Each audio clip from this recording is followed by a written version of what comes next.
I grew up in Cuba, and I never thought that Cuba would become a communist country. Many people at that time warned Cuba that what was going on was a communist takeover, but we say no, that won't happen here. No one even dreamed that. And I see it, the same thing repeating here in the United States now. And I feel very uncomfortable about because I know what is the end of it. And I know that after a while, there will be absolutely nothing that the American people will be able to do. And they will lose everything they own, everything they know. And don't even think that you will be even safe inside your own house, because you won't be. They will come and get you wherever you are. They will take your arms, they will take everything, and your way of life, everything, and you will be just a pawn of the state.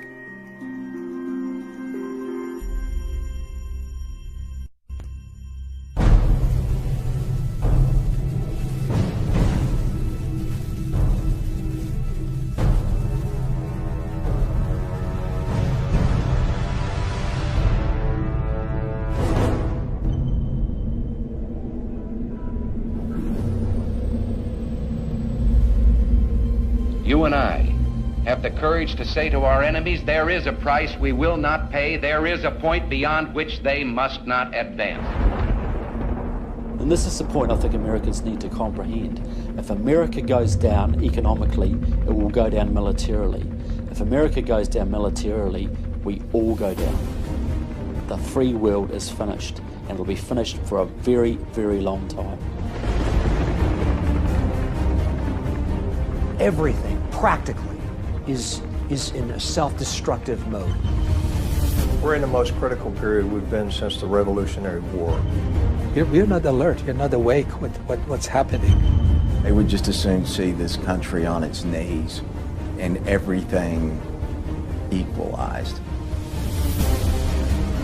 That concept of collectivism, big government, is a magnet for the predator class. The plans for all this are to have everything globally in place by 2020. If we're that dumb and we allow this to happen, we deserve everything we're going to get, because we're going to get it right in the neck. We're headed into what could be a nightmare that would make all the atrocities of the 20th century look like they were a dress rehearsal. When people are afraid, they ask government to do more, not less. Their theories are designed to scare the people to believe there's a crisis when there is not a crisis at all. There's no crisis. I think we're losing more and more freedom because we are afraid. The left wants you to believe that catastrophe is always just around the corner. And the only way to avoid it is to do exactly what they say. But this film will show everything they do is just a Trojan horse of deceit, carefully crafted to advance their real agenda of finishing America off. We have been the main stumbling block to world communism since it first raised its ugly head. From the promotion of Islam to the propaganda of climate change, from the deceit of Common Core to the manufactured economic crisis, and from their manipulation of the evangelical church to the unsustainable debt burden. This film will show the issues are simply being used as a smokescreen to hide the purposeful, premeditated, treasonous attacks on the foundations of our freedom. The war on religion has just purged us from being able to determine right from wrong. You know what Alexander Solzhenitsyn said about Russia? How the communists took over Russia? He said, we forgot God.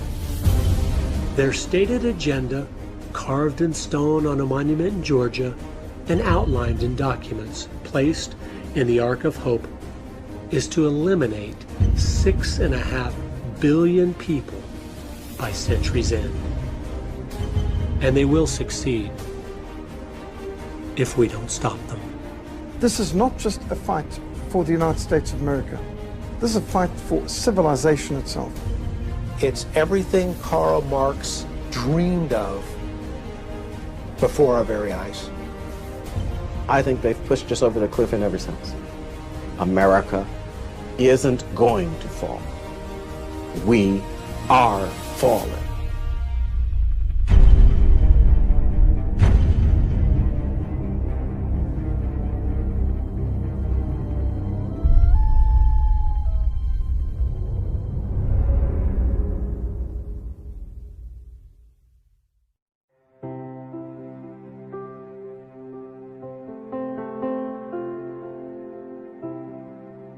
In 2007, I was a state representative, and I had no idea the things I would discover about why America was collapsing from within would motivate me to take my life savings and make a film.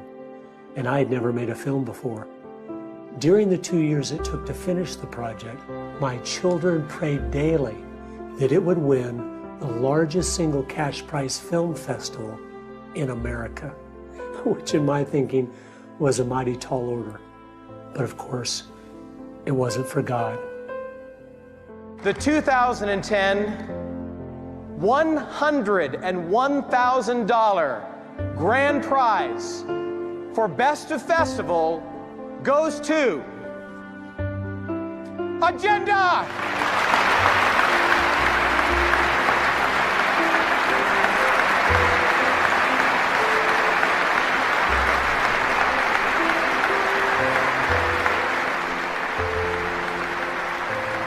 God is so good. I'd like to thank him for just the wonderful wife he gave me. I don't think any man can even reach a fraction of his potential if he doesn't have the woman with him that God intended him to have for life. And I want to thank her.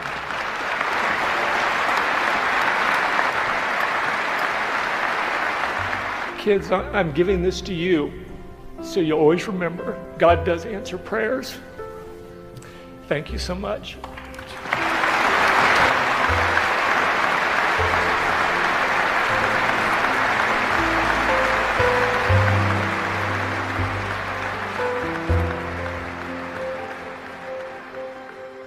After the festival, Agenda began to spread throughout the country. Millions of people were watching it. We had an average of 1,000 different independent showings every single week for 2.5 years. And as we traveled, people all over just seemed overwhelmed.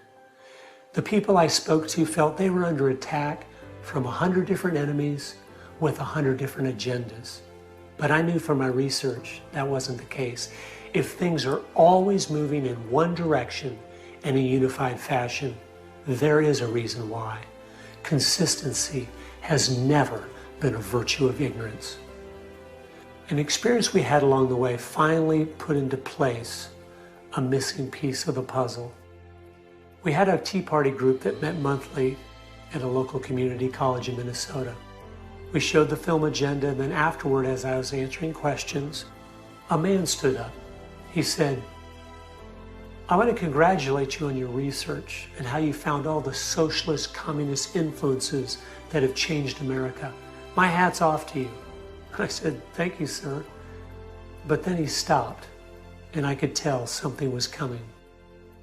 He said, "I want to tell you something.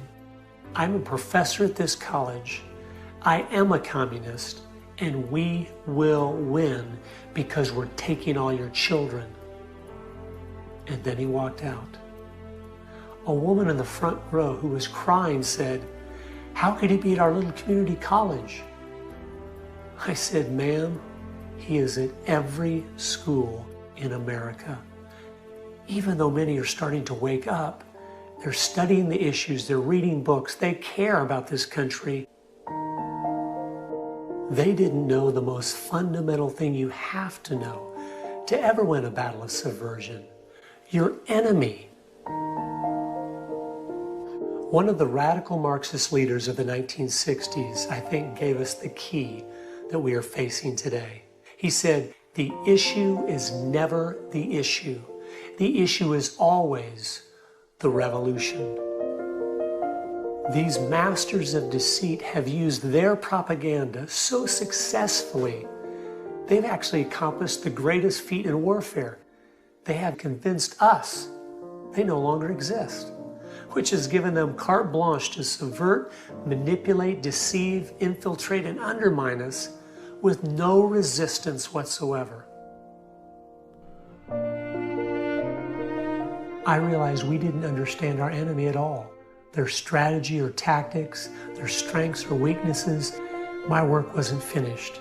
There was still so much that people didn't understand about the things they have done and are doing to use the issues against us as tools to destroy.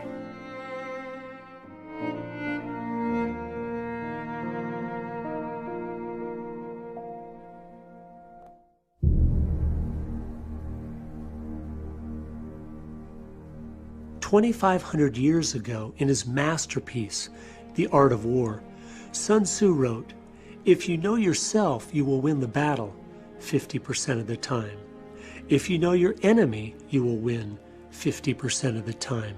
But if you know yourself and you know your enemy, you will win 100% of the time." If you don't know who we are as a nation, you don't know our identity, you don't know our history, you don't really understand the price that's been paid for America, then anybody can lead you astray. Once we understand who we are, it will be easy to identify our enemies by those that are attacking the foundations we stand upon. So before the last 100 years of subversion, who were we? What made America the greatest country of all time? God established 3 institutions: the family, the church, and the state. And He told us exactly what their authority was to be and what was within their jurisdictions. America's greatness was that we followed God's instruction on how those institutions should be run. All 3 were created by God to protect each individual person from being abused by the collective. Every attack against us today is aimed at destroying those distinctions. It's interesting to note the Communist Manifesto states the communist goal is to destroy the family, the church, and the state, all 3 of God's institutions.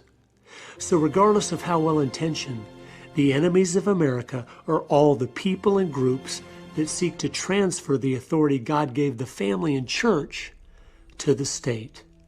And they are collectivists.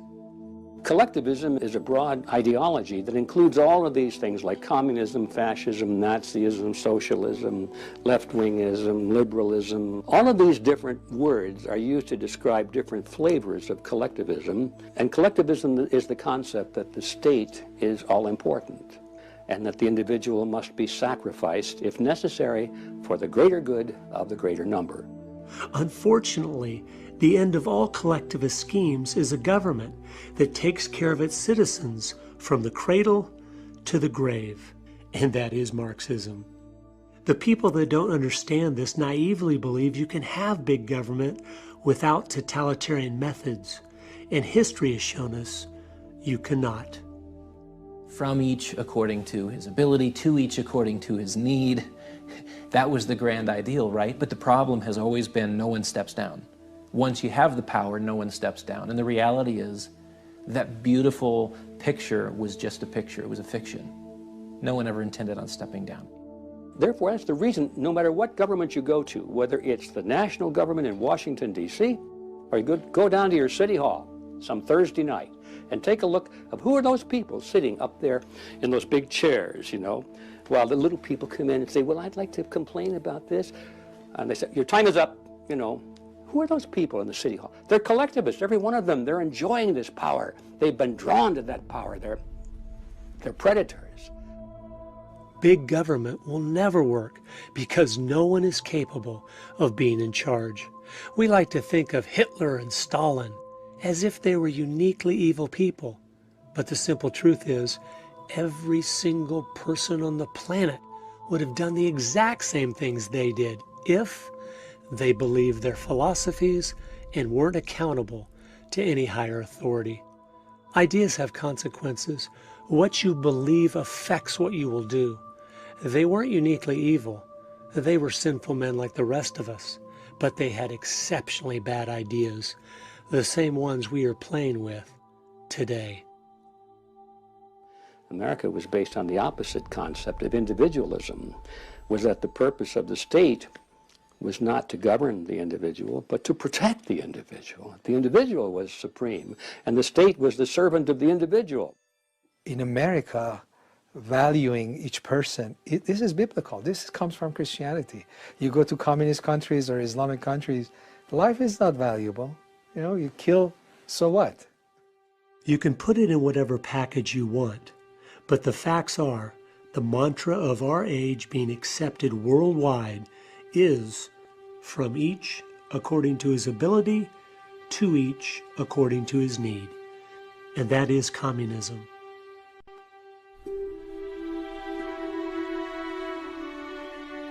It's not the case that the Cold War is over, or to put it another way, it's not the case that the West has won the Cold War. The Cold War was not a military confrontation between two military alliances. It was a war of ideologies. It was a war of utopian totalitarian socialism versus democracy, market economy, freedom.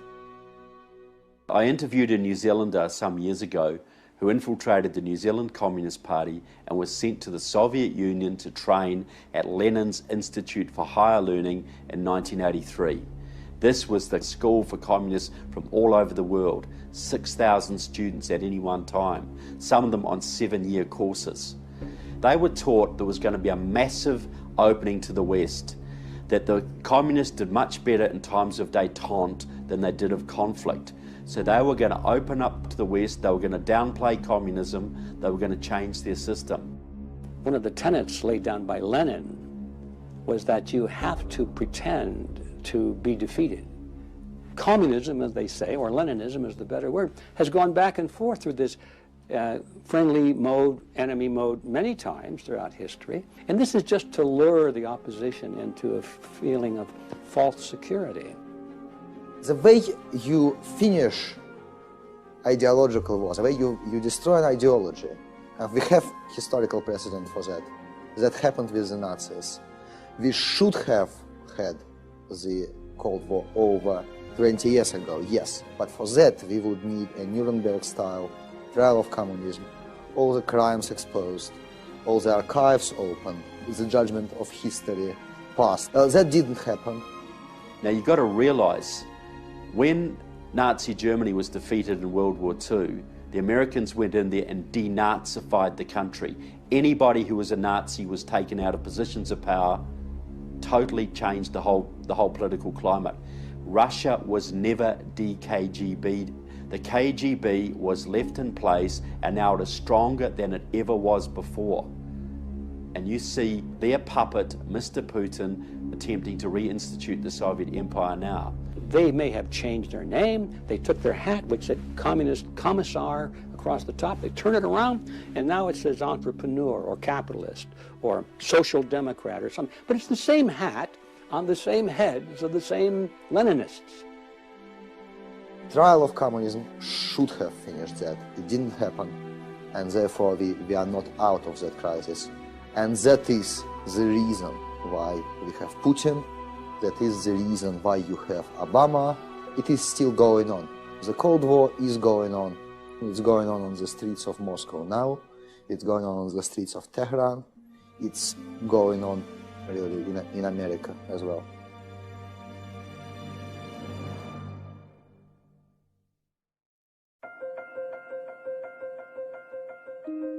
Let me give you, if I might, an example. They have a particular program they want to implement, and they go in and they ask for everything.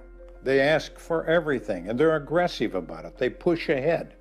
And so they push until they get opposition, starts to build up against it.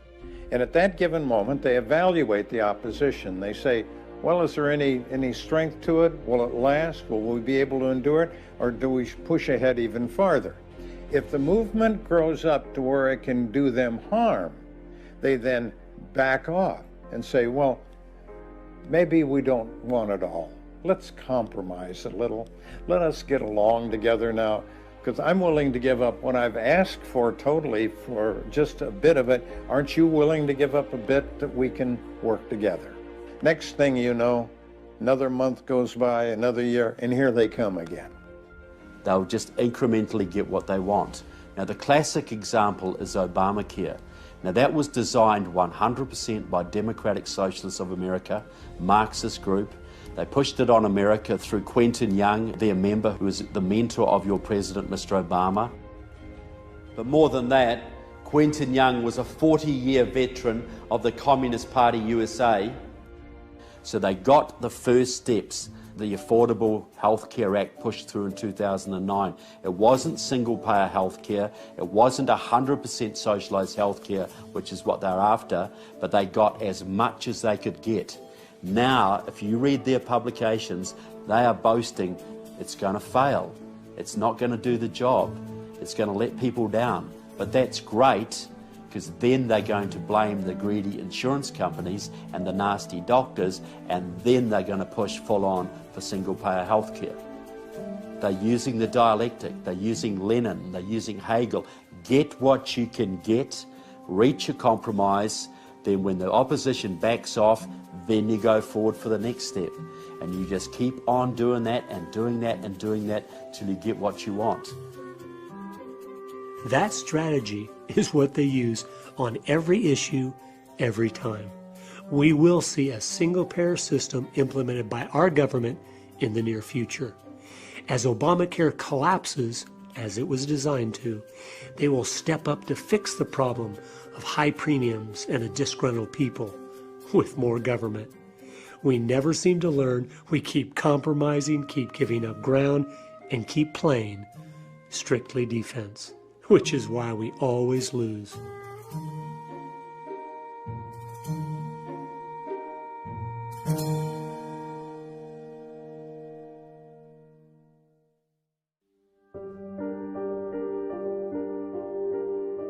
We are in a dependent state, and when you go to the voting booth, you get to vote your self-interest. So, real issue, a real concern when you don't have a voting base with some skin in the game, as much to lose as to gain.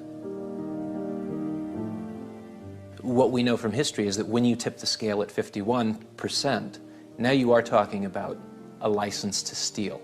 You're talking about that 51% tyranny that de Tocqueville was so concerned about. The democracy, for all its benefits, the main challenge is you get to the point where you have a 51% tyranny. I think that it's underappreciated in our society just how extensive the damage of the welfare state is. And I think that when you look into the heart of the liberal and what they do to our society in the name of social justice or in the name of equality, it's evil will. When a government is working as hard as possible to create dependency in their citizens, you know that their real aim is to eliminate freedom, because no man is truly free that is unable to provide for himself.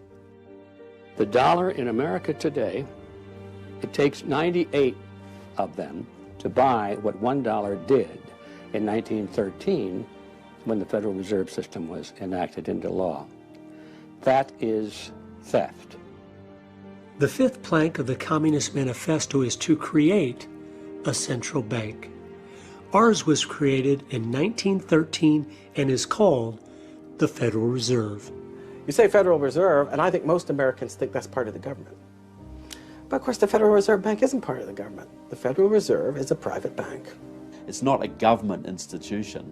It's as Federal Express. I'm sure the individuals involved would fit nicely into my chart if we knew their names, but we have allowed them to remain anonymous. They also tell us we do not have the authority to audit them to see how much of our money they have printed, even though with each bill they print, inflation soars. At the current rate of inflation, which most think is very modest, things go up in price 10 times every 50 years. My grandfather bought a nice house in 1915 for $4,500. My father bought a nice house in 1965 for $45,000. And my house today is $450,000. So if the rates of inflation just stay like they are, my grandson's house will cost him $4.5 million, and his grandson's $45 million. Inflation is a tax. It's a hidden tax. And so it steals from people who have saved. When they finally retire at the end of a lifespan, all this money that they put aside doesn't buy anything anymore. Houses haven't gotten more expensive. The dollar has just lost 97% of its value over the last 100 years. 1 ounce of gold would buy 300 loaves of bread 2,000 years ago, and an ounce of gold today will buy 300 loaves of bread. Prices rarely change. What's happened is the Federal Reserve has been quietly stealing our wealth while we believe their lie that inflation is normal. It wasn't normal for the first 6,000 years of Earth history. It magically started in America in 1913. Our economic system today is based on Keynesian economics. John Maynard Keynes is the father of it. If there is any doubt to the purposefulness of our economic situation, listen to this. He said, quote, "By a continuing process of inflation, governments can confiscate secretly and unobserved an important part of the wealth of their citizens." Lenin was certainly right. There is no subtler, no surer means of overturning the existing basis of society than to debauch its currency. The process engages all the hidden forces of economic law on the side of destruction, and it does it in a manner which not one man in a million is able to diagnose, unquote. The second plank of the Communist Manifesto is to implement a graduated income tax. Ours was placed into law in 1914. If you establish a tax that is based on the government's power to determine what percentage of your income it's going to take away from you, how much of your income does it control? Well, that means the government controls 100% of your income. If that is the situation, you are no longer a free person. You are a slave, and you live on an allowance from your government. When Ronald Reagan came into office, the top tax rate was 70%. When he left office, he had cut it down to 27%. During that same time, revenue to the government doubled. The lie of the left is that increasing taxes on the rich will help stimulate the economy, and nothing could be further from the truth. It's all a strategic part of the plan to create more dependency.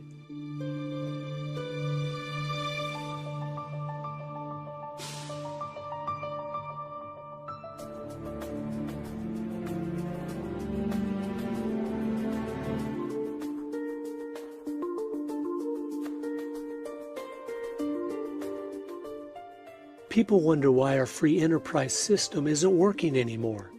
It's because the inflation, taxation, and regulation is effectively killing its productivity and its ability to create wealth. So now people talk about redistributing the wealth we have instead of creating more. Every single person in the world could be a millionaire. Wealth is created by hard work, creativity, and ingenuity. The lie that it's a fixed pie is perpetrated by those that seek to pit the have-nots against the haves. If you add up all the debts and obligations our government has placed on us, every single individual owes over $650,000, which obviously isn't ever going to be paid back. That's the nature of bankruptcy. And as one writer used to say, how did you go bankrupt? Well, very slowly and then all at once. God said, "The borrower is servant to the lender." Artificially low interest rates have encouraged everyone to be buried in debt and enslaved to the banks. When you penalize productivity and reward sloth, you know exactly what you are doing. You are making us poorer as a nation, which will create more dependency, but of course, the cycle of history doesn't stop there. And then you find that deterioration, that move towards dictatorship, which is the stage that follows dependency, where the vast majority of people are dependent on the state, and the only way to continue to deliver what the vast majority of people expect is via the strong arm of government.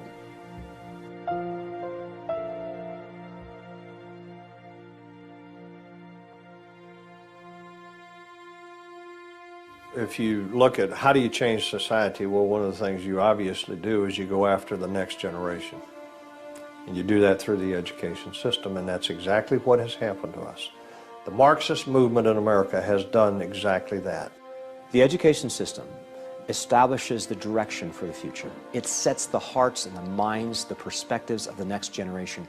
Everybody knows how important it is. They know that if they can get control of our children and they can pump their ideology into these young, hungry brains, they virtually can have them captive as prisoners for life. And you're doing it all under the banner of being internationally competitive, or college ready, or career ready. So the euphemisms hide the actual intent. The father of global education, Robert Mueller, was the Assistant Secretary General of the United Nations and the creator of the World Core Curriculum. He said the goal was, quote, to promote growth of the group idea so that group good, group understanding, group interrelations, and group goodwill will lead to group consciousness, unquote. His World Core Curriculum was pushed in America by George Bush Sr. as America 2000, which was renamed by Bill Clinton Goals 2000, which was then given a facelift to become George Bush Jr.'s No Child Left Behind, which was the driving force behind Barack Obama's Common Core. It's all the same thing, Republican or Democrat, progressing down the same road of complete brainwashing. Since John Dewey, the entire focus of education by the elites has been to, as quickly as possible, move the children to a collectivist mindset. The 10th plank of the Communist Manifesto states, provide a free education by the state for all children and to combine education with industrial production.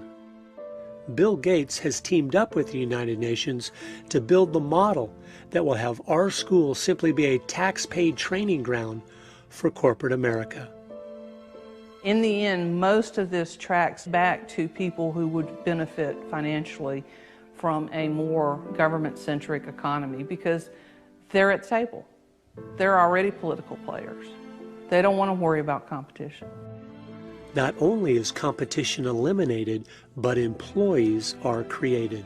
The type that would be content to work 60 or 70 hours a week in a dead-end corporate job that just paid enough to survive. Traditionally, Americans would have had no interest in that.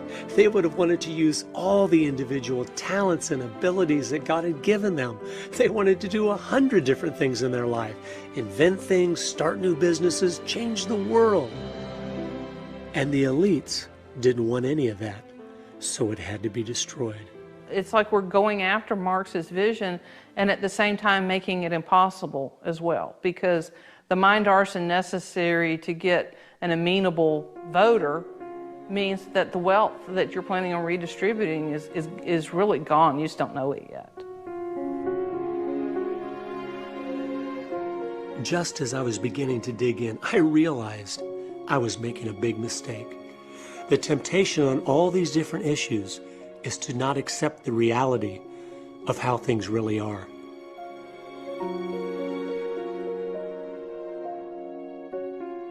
The bottom line is, our enemies are in control of the schools, so there is no fix. I know you don't want to hear that because I don't want to hear that, but it's true. They want our kids to be useful idiots. They want them to be dependent on the state. That's the goal of the whole thing. So they will repackage, rename, rebrand the same old thing over and over again. It is intentionally going downhill. We have to grasp this. It is purposeful. We legitimize them by acting like they just don't have a good idea and we have a better one. They know exactly what they are doing. They want to create a new world man that is dependent on government for his very existence. So to even talk about Common Core, debating its good points or bad points, is playing into their plan of sidetracking all of our energies and efforts on a dead-end road. Even without Common Core, the schools are completely bankrupt and destroying our children. We have seen a decline now for 70 straight years without any interruption. As long as the government has a monopoly in education, we will keep getting what we have. And the end result is to make our children and those educated under this influence, to make them unfit to govern themselves.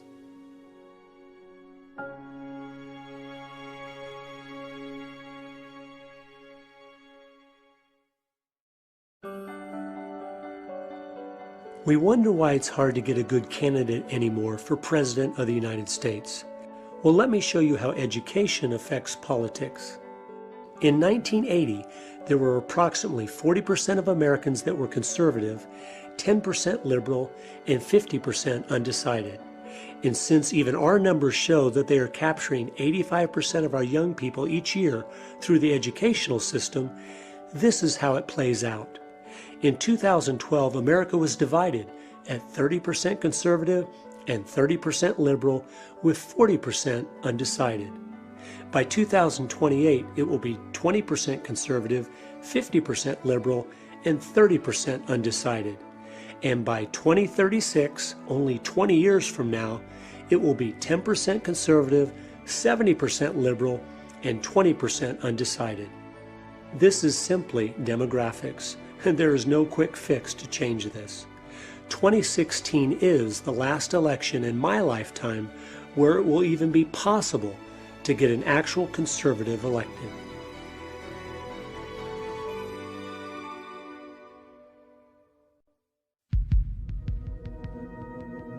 On September the 11th, 2001, when the word came through that the World Trade Center had been hit, Muslims poured out the mosque screaming, Allah Akbar! And they ripped a pregnant Christian girl to pieces, and they went on to kill 9,000 Christians that day in Jos. 9,000 Christians were slaughtered in Jos, Nigeria on September the 11th, 2001. Did your newspapers report that? We have delegated to the UN the right to pick the people who are going to be brought to the United States for refuge. And we keep opening our doors and allowing more in, and that's going to be it's a nightmare that's waiting to happen. And what they have done, virtually without exception, is they have selected Muslims to be refugees to America. It's like taking a loan from the mafia. You'll pay all right, and you'll pay in spades. Of course, I was born into it. I was raised into it and lived. So I've experienced Islam in every area of my life. Islam is mandated to take over the world by force. It's commanded. They may deny it, but it's in the Quran. Think about this. Islam doesn't believe in women's rights. It's fine for a husband to beat his wife. There's no freedom of speech. Any who disagree are executed. Homosexuals are stoned to death. Pornography and alcohol are punished with a beating. And yet the left loves their system, one that stands against everything they claim to support. I think this proves beyond a shadow of a doubt the left will support anything and use any people group if they think it will help destroy their two greatest enemies, Christianity and freedom. They no more care about Muslims, the poor, women, blacks, the environment, or the children than they do about an unborn baby's right to life, a Christian's right to free speech, or a balanced budget. It is all a lie, 180 degrees opposite of the truth. Only 16% of Islam is a religion. The rest of it is a legal system, a geopolitical system, a military system, a dress code, a moral code. It's a lot of other things, but it's not a religion. How come countries like Iran, when Islam is implemented, there's so much brutality against your own people? Why there is no peace? Why there is fear? That's what an Islamic country is like. Those people who say that Islam is a peaceful and tolerant religion, if the most violent and intolerant religion in history can be called peaceful and tolerant, what do we call the Amish and the Mennonites? It is well documented certain fact that international terrorism was invented by the Soviets in the first place. I mean, you can't argue against this. Seeing all the documents, they were training, financing, arming all the terrorists. Originally, those were left-wing terrorists called normally liberation fronts, liberation movements, these kind of things. That was the plan of Yuri Andropov. In 1972, Ion Pachepa, who was head of the Romanian KGB, who later defected to the United States, he had a meeting with Andropov, the head of the Soviet KGB, where they organised the sending of 4,000 Soviet agents into the Islamic world to stir up hatred against Israel and the United States. So the communists saw another wedge opportunity there, another way to divide and conquer, another way to build armies of opponents to their main enemy, which is the United States. We know that the Marxists were infiltrating the American Christian churches 80, 90 years ago, getting into the seminaries. Would you not think they were also infiltrating the Islamic seminaries in the Middle East? They realized these people have the same goal of world domination. Let's infiltrate and become the leaders, and then use these people to accomplish our goal. Most of those people think they're fighting for Allah. They don't have any idea they're fighting for communism. The AK-47 seems to be a symbol of the Muslim terrorists. They didn't invent or design or produce the AK-47. It was provided to them by the Soviets. In fact, all the weaponry, whether you're thinking of the MiGs they're flying or the high-end helicopter gunships that they're strafing and machine gunning our missionaries and teams with in Sudan, it all comes from the Soviet bloc and from Red China. The Soviets established and set up and ran the Palestine Liberation Organization. Today, the Taliban in Afghanistan is as much Maoist as it is Muslim. A few years ago, in 2006, Pavel's mentor, Alexander Litvinenko, a Russian KGB agent who had defected to the West, was poisoned by Putin with radioactive plutonium-210.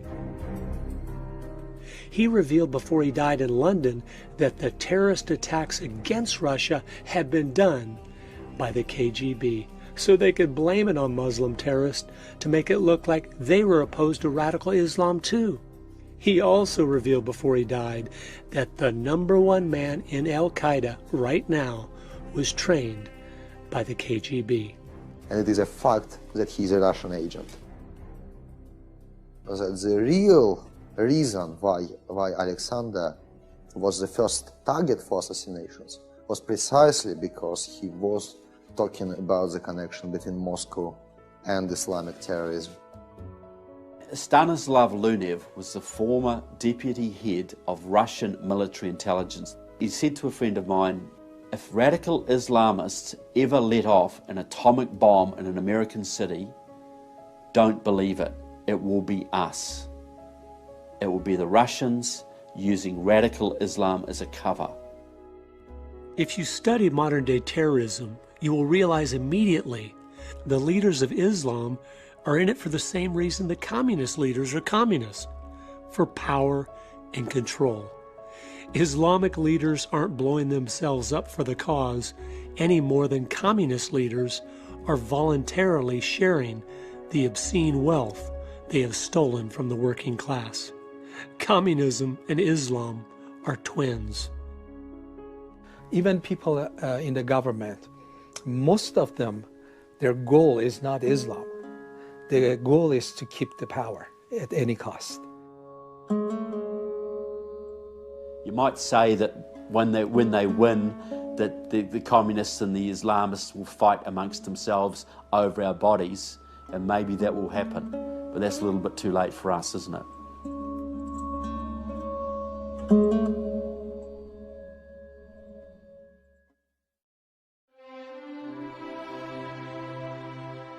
Missionaries were being machine gunned on the roads.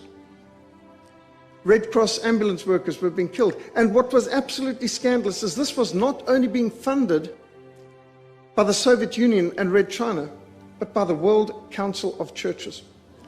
The World Council of Churches was taking money from members in National Council of Churches in America and across Europe and putting that into what was called the Program to Combat Racism. Nice name, but it was funding terrorism, and they were murdering missionaries, and that's what we were fighting against. The World Council of Churches used to be known as the Communist Party at prayer. It's a centralised body basically controlled once by the Soviet Union and now dominated by the Russians through the Russian Orthodox Church, which is totally controlled by the KGB, has been for years. Do you think in Russia, under Stalin, he revived the Russian Orthodox Church? Do you think he would have revived the Russian Orthodox Church had he not controlled it? Had he, this is an avowed atheist, living in an atheist system dedicated to the destruction of religion, but they revived the Russian Orthodox Church because they knew they could use it as a tool under KGB direction to influence other churches all over the world. What I see is that the church has become an enemy of God, because it has been infiltrated with people that have degrees from elite institutions. And these are people that, they have come into the church, but they never were believers.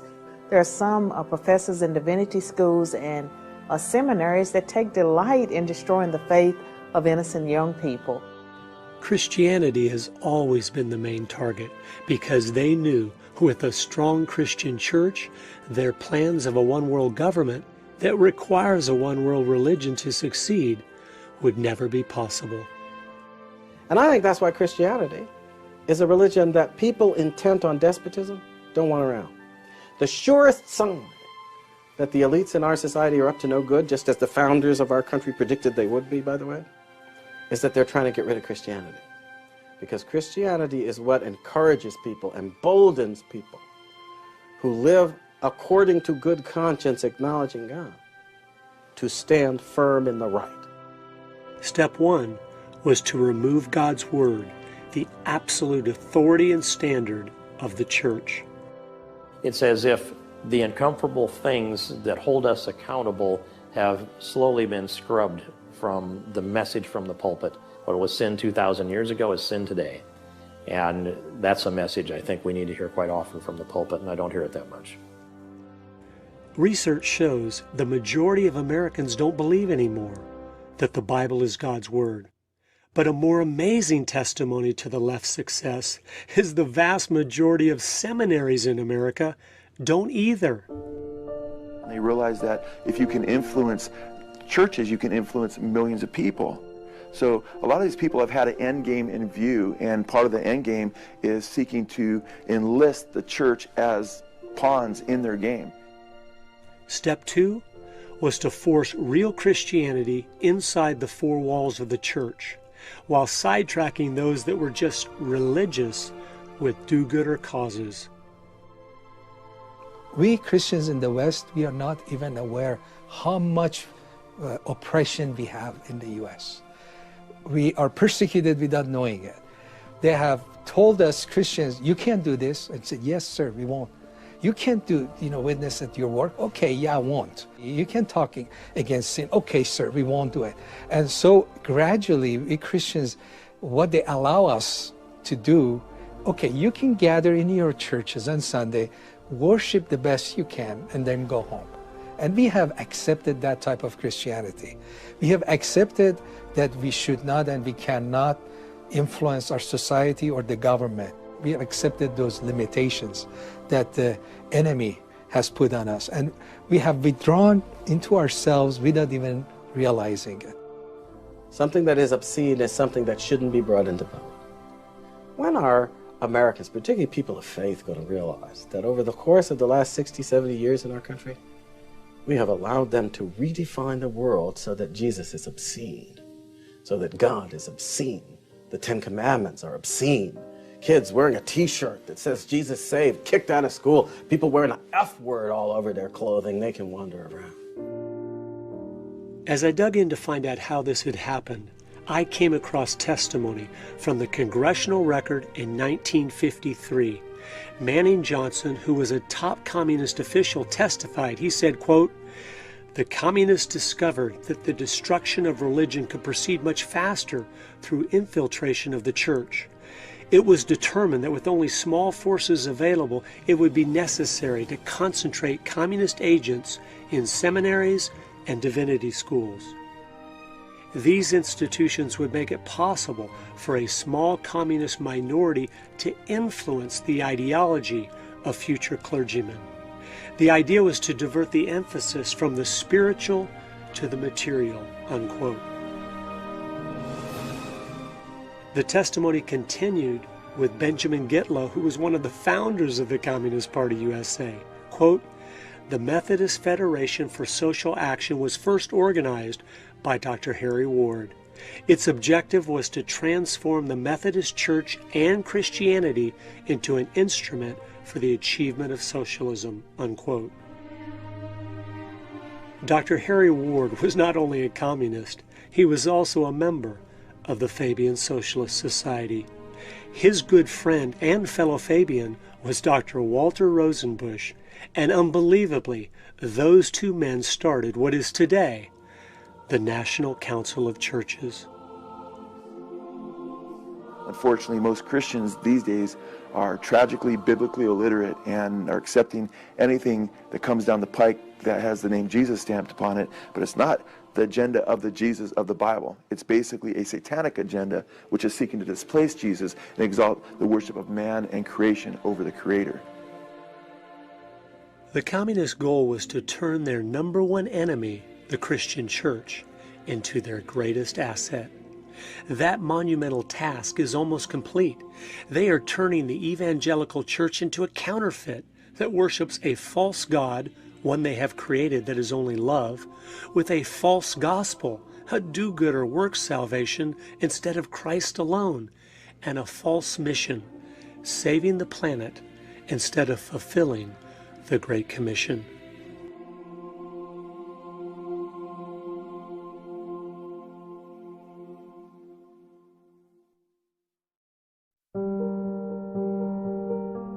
Go back to the fall of the Soviet Union. Suddenly, if you were from that side of things, from the communist side of things, you're looking at the world, and there's only one superpower left, and it's the United States of America. It is the only nation on earth that is built on the ideals of limited government, free enterprise, individual liberty, private property rights. So now you've got this one superpower that is completely opposed to everything you believe in. What do? Well, the word came down to harmonize the United States into the rest of the world. You know, what would get us to do that? What would get us to throw our liberties on the bonfire like a good old-fashioned book burning? Environmental Armageddon became the choice. You've got to save the planet. And that became the mantra. And Americans bought it hook, line, and sinker. The environmental movement became the most popular movement in the country, and people were willing to be led in any direction if it meant protecting the environment. And that's pretty much how we got there.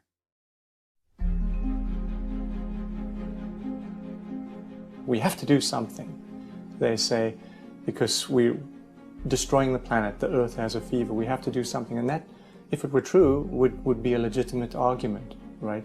But if you're screaming fire in a crowded theater, then it's a wicked argument to make when there's no fire at all. You're just trying to move people. There are three core claims that are propping up the entire movement. In Michigan, they've done some wonderful studies at the university level, illustrating the fact that when you increase carbon dioxide plant life grows wildly. If you Google optimum CO2 concentration for plant growth, those plants, which all life depends on as their food source, you will find that it is 4 times the present level.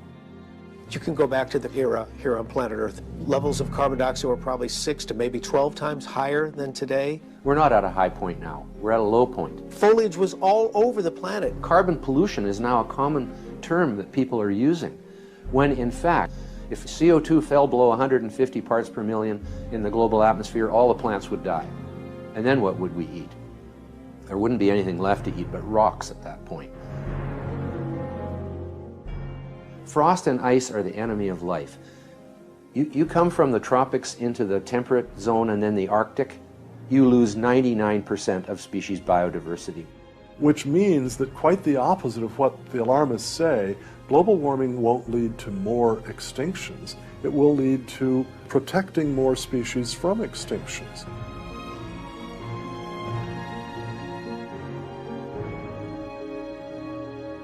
Over 115 different countries and territories are dying off by not having the 2.1 children per woman that is necessary for a country to survive. Population has increased in recent years because of modern medicine, and our environment has become so much cleaner. The world could easily handle 100 billion people, but it will never even reach 10 billion. As soon as this generation of elderly start dying off, population will decline for as far as the demographer's eye can see. You know, you could move the entire population of the globe to the state of Texas, use 1/3 of it for living space, 1/3 for factories and workplaces, and another 1/3 for recreation, and you could leave the entire rest of the world completely uninhabited. You don't have to dig very deep into the key people and groups involved for it to become crystal clear why they continue to promote these lies. Karl Marx really got the entire modern environmental movement rolling. It's well documented. In fact, you can go back to 1883, a paper that was written by Frederick Engels and Karl Marx, Dialectics of Nature. They talk about global cooling. They were trying to scare people into believing that mankind's pollution was going to put the Earth into a free fall temperature-wise, and there would be no life whatsoever. Ray Lancaster studies at the feet of Karl Marx and comes up with a saying that is really, I mean, it's at the heart of the environmental movement today. Humans are the insurgent sons of nature. Interestingly, Ray Lancaster had a disciple who was named Arthur Tainsley. Arthur Tainsley coined the term ecology. The word ecology was essentially fashioned by a disciple of Karl Marx. And it keeps going. Earth Day is celebrated on April 22nd each year because that was Vladimir Lenin, the founder of the Soviet Union's birthday. And Gus Hall, who wrote the book Ecology that helped get the movement rolling, was the head of the Communist Party USA. The modern engine of the environmental movement is the United Nations. You have to remember, the United Nations Charter was written by Alger Hiss, one of the most notorious Soviet spies working in the FDR administration. People don't know that. When my friend was training in Moscow, the Soviets were openly telling all of their students from all over the world, the United Nations is our thing. We own it. This is our instrument for policy. This is our baby. Maurice Strong has headed up the entire environmental program of the United Nations for decades and is the father of Agenda 21. He said, quote, Agenda 21 is a blueprint for constructing the new world order. It is vital people grasp this, unquote.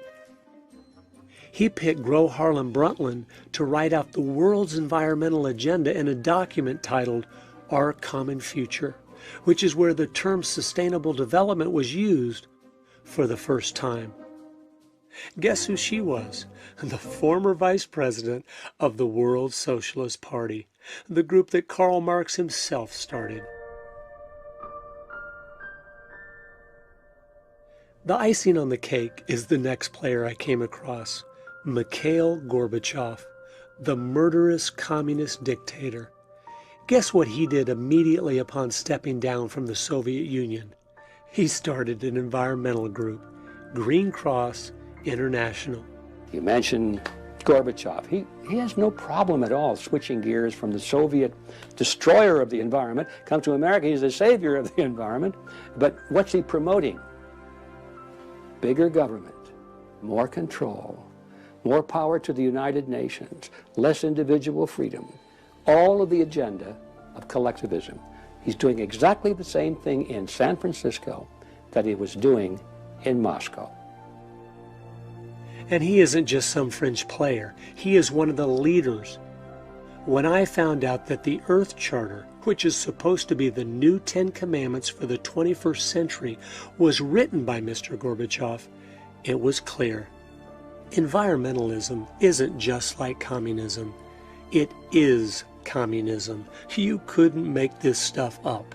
A lot of the people in the peace movement were in fact more pro-Russia and anti-American than anything. And they brought their neo-Marxism with them into the environmental movement, pushing it to the extreme left of the political spectrum. Greenpeace and their allies and a whole bunch of other fellow travelers have adopted these agendas, which actually, if they were brought into effect, would cause more damage to people and the environment than if we just went about our sort of conventional way that we're on now.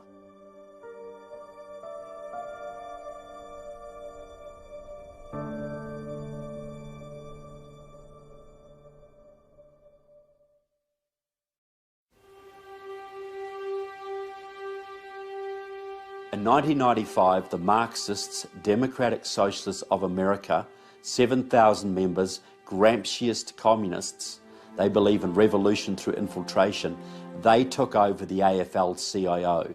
They took over the American Labour Movement, and they put their member, John Sweeney, in as president. And now their protege, Richard Trumka, runs it for them. What they did, they then took over every single major labour union in the country, and that leverage enabled them to take over the Democratic Party.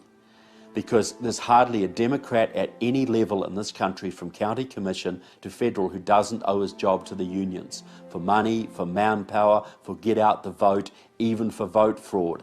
They mounted a purge at the higher levels of all the Southern Dixiecrats, the conservative Democrats, the moderate Democrats, and now the Marxists, through the unions, have completely taken over the higher reaches of the Democratic Party.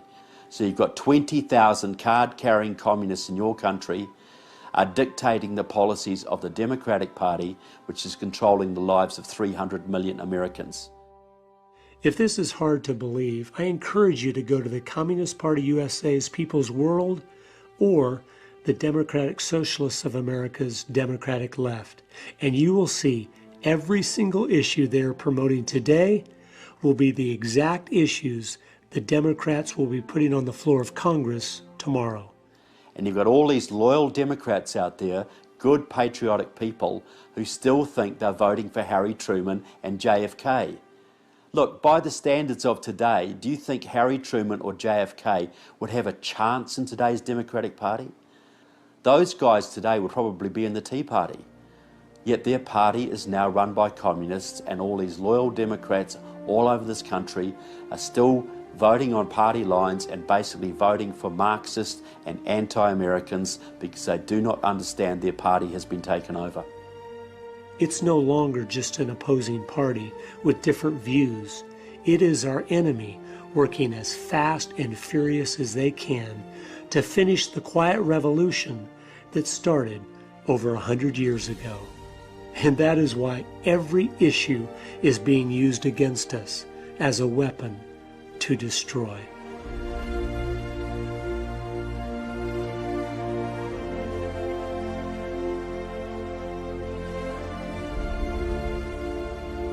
So the process is simple. The Marxists set a policy.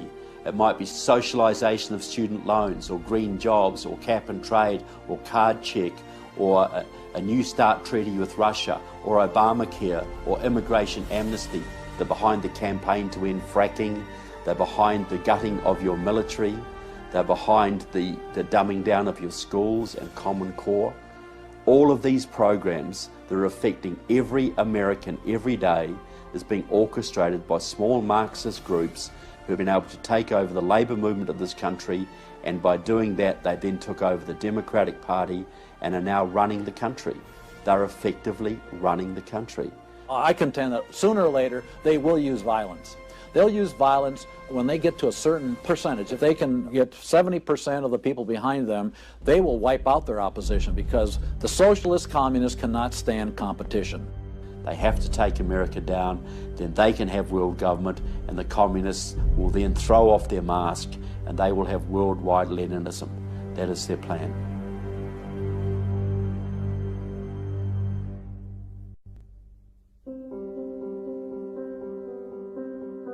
Like my pastor, he spent 5 years in prison. My cousin's husband, he spent 9 years in prison. He was a pastor. Because they say, no, you cannot worship in this way. You can worship to your God only as we say to you. So when government coming inside in our lifestyle, it's really bad for us. It's really bad. So. The Chinese has a system called re-education through labor. Any police officer can issue you a re-education through labor system that can make any Chinese citizen arbitrarily sent to a labor camp for up to 3 years without needing any due process at all. My younger brother was 16 years old. He was politically active minor, 16-year-old. And they arrested him. This was in the 80s, early 80s, put him in jail. And they told my mom, who was visiting, don't worry, he's doing okay. We're going to release him. They kept him 2 years until he turned 18. And one day they called my mom, said, come and get his body. We killed him. And no reason, no court, why. He told me he's okay, he's making progress. And they charged my mom for the bullets that killed my brother. They said, we spent this much, you have to pay us to release his body. You have to pay for his execution. Don't want to live through this again, but I am living it. You know, every day is one more provision, one more thing that you cannot say. And I don't know. It's no secret that totalitarianism resulted in the slaughter of hundreds of millions of people during the 20th century. But what most people don't realize is that the environmental movement is now setting the stage for the slaughter in this century of billions. Since humans have now been labeled the greatest enemy of Earth, and the planet has been elevated to God status through the resurrection of ancient paganism, things that were once unthinkable are now becoming thinkable. If you don't think there's a religious element to this, they have made an exact replica of the Ark of the Covenant from the Bible to carry Mr. Gorbachev's Earth Charter. And people literally are worshiping it, praying to it, and placing gifts before it. And if you think this new paganism won't include things like human sacrifice, think again. Just during the 8 years of Obama, the child sacrifice worldwide through abortion has exceeded 320 million babies, the entire population of the United States. Under the new Agenda 21 movement, we've been demoted. We are now below the earth. And if we are less than the earth, then there is no tyranny against man that cannot be justified under the premise of protecting the environment. Honest environmentalists will all tell you, well, a good number would be, no, we have 7 billion now. They won't say a billion, they'll say probably a few 100 million. Okay, then you ask them, how are we going to get to that number? How are we going to get to that number? And they look at you with a blank look. Because abortion and sterilization isn't going to get us there, so how are we going to get there? And then I will always ask them the question, You want a war? Will a war work for you? How about a plague? Will a plague work for you? How about starvation? Will starvation work for you? And you know, in the back of their mind, they're thinking all those things will work for them, because there's no way you're going to reduce that many people on the planet to get it to where they think it's sustainable. And of course, at the same time, they're thinking, and I'm going to be one of the chosen ones who will be allowed to live.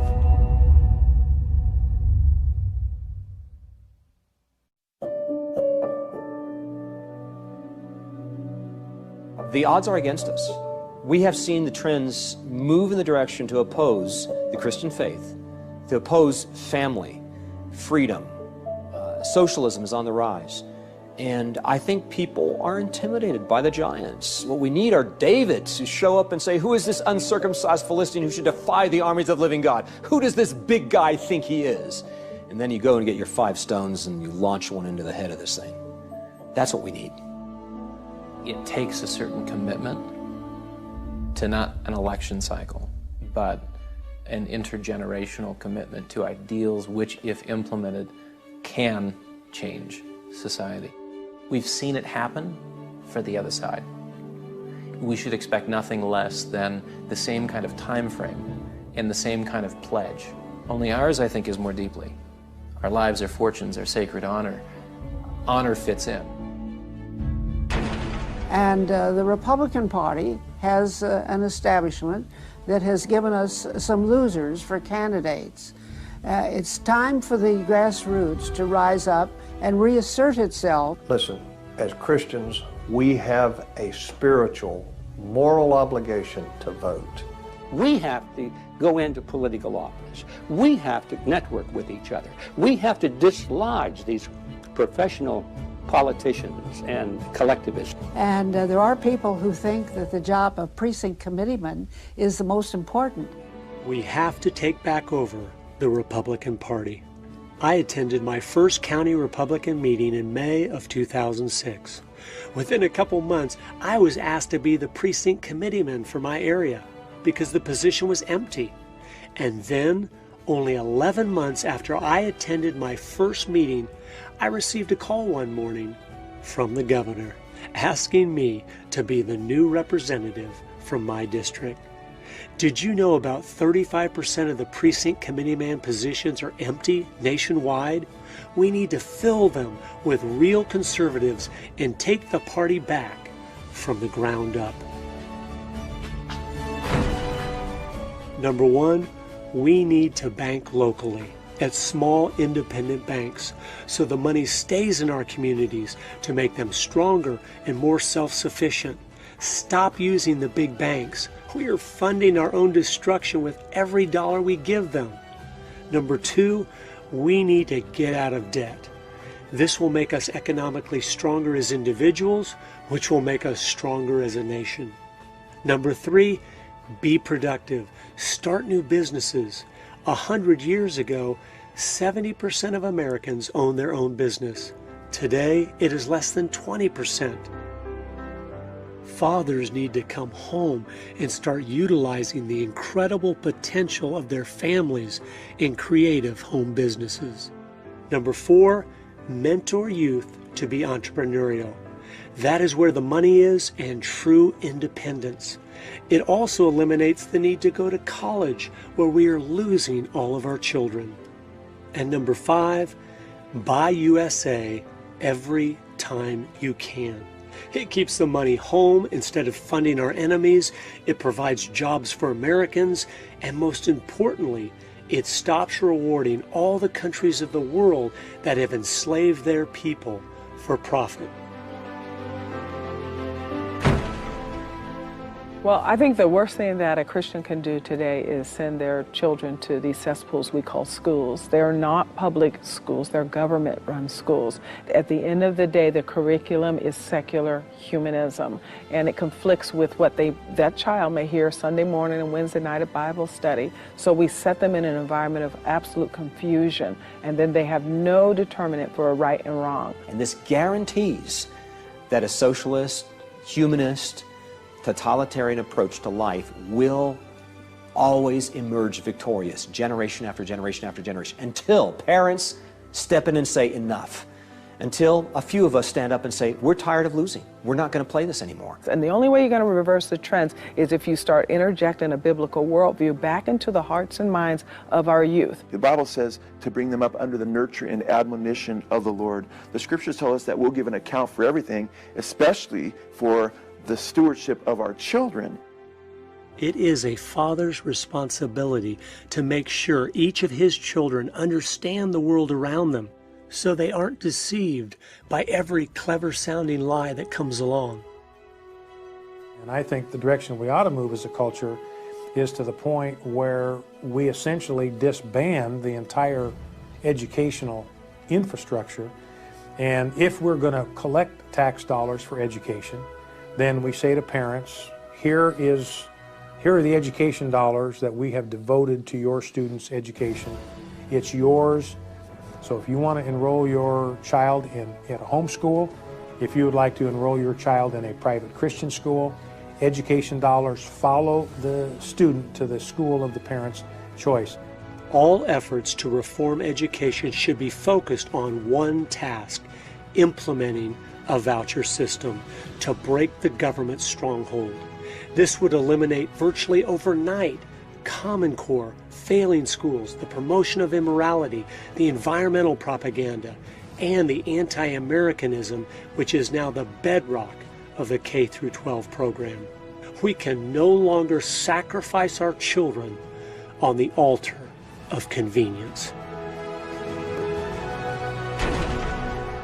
Number one, we need to demand of our representatives that they stop the UN from putting all displaced Muslims worldwide in America. You know, there's 56 or 57 countries that make up the Islamic Conference.